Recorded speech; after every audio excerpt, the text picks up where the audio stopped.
Samsung Galaxy Note. In the early years of Samsung's entry into the smartphone industry, a brand new series appeared on the horizon, Galaxy Note. This particular series introduced a new type of device called a phablet that integrated the functionality of traditional tablets into cell phones.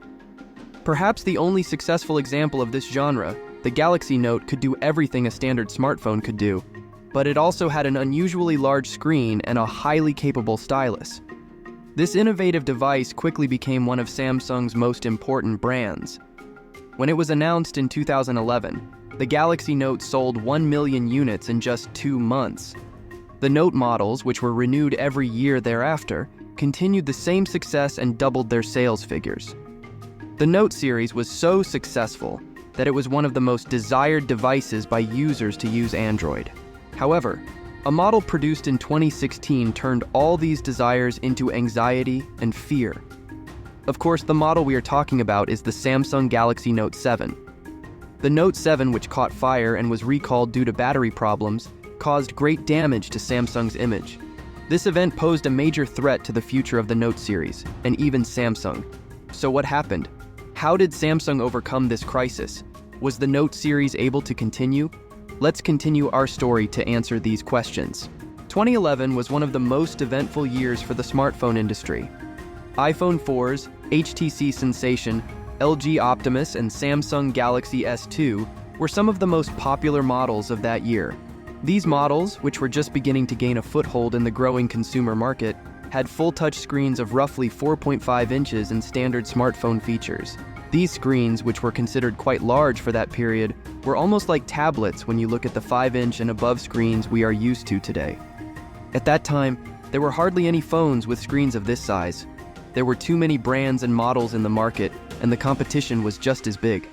However, Samsung approached the competition from a different angle and started working on a brand new series called Note. This would be a more advanced version of Samsung's flagship Galaxy family.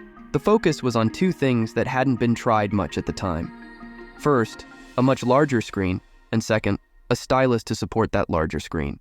Although there was no clear ratio, screen sizes between 5.5 and 7 inches were categorized as tablet devices.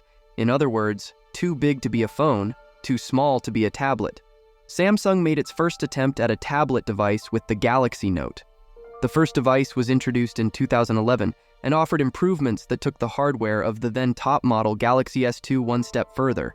A bigger and higher resolution screen, a bigger battery, and a brand new stylus called the S Pen. At first, people thought the stylus was unnecessary, but once they saw how well it worked with the phone, they changed their minds. The S Pen was a pen that worked surprisingly well. Sure, it had simple features like taking notes, recording screenshots, and digitizing handwriting, but it promised a pretty good experience for its time. The first model sold 1 million units in the 2 months it was on sale, and more than 10 million phones were sold in the following year. Of course, this huge success gave Samsung a new roadmap for its smartphone products. Each year, Samsung would produce a new top-of-the-line S-series device and a more advanced Note series device to build on it. As a matter of fact, it was put into practice, and Samsung has added a new Samsung Galaxy Note model to each new year since 2011. Each new model was better than the previous one and sold better than the previous one. The name Note had become a real brand for Samsung. Until 2015, new models were named with the last digit of the year they were released. However, in 2016, Samsung made a change in naming. As the 5 and 6 series devices were released one after the other in the previous year, Samsung entered 2016 with the number 7. A story that started like a dream turned into a nightmare. August 2, 2016, Samsung introduces the highly anticipated Galaxy Note 7 to the world. With its waterproof structure, curved screen, and powerful processor, Note 7 fascinates technology lovers. Pre-orders break a record by exceeding 200,000 in its homeland Korea. Demand is so high that shipments to some countries are delayed, but the euphoria is short-lived. Before September, the Note 7's battery drains quickly, overheats, and even explodes. At first, Samsung downplays the problem and launches a recall program covering only 35 devices. But the problem is much bigger than they thought. News of the exploding Note 7 grows every day. One man's phone catches fire while charging in his car, Another user's screen melts while charging. The Note 7 has become a live bomb. Samsung takes panicked action. An investigation reveals that the explosions were caused by a design flaw in the battery. In mid-September, a program is launched to recall Note 7s around the world and replace their batteries. However, this does not solve the problem. Note 7s with replaced batteries continued to explode. Even on an airplane, the Note 7 in a passenger's pocket caught fire, and the flight was jeopardized.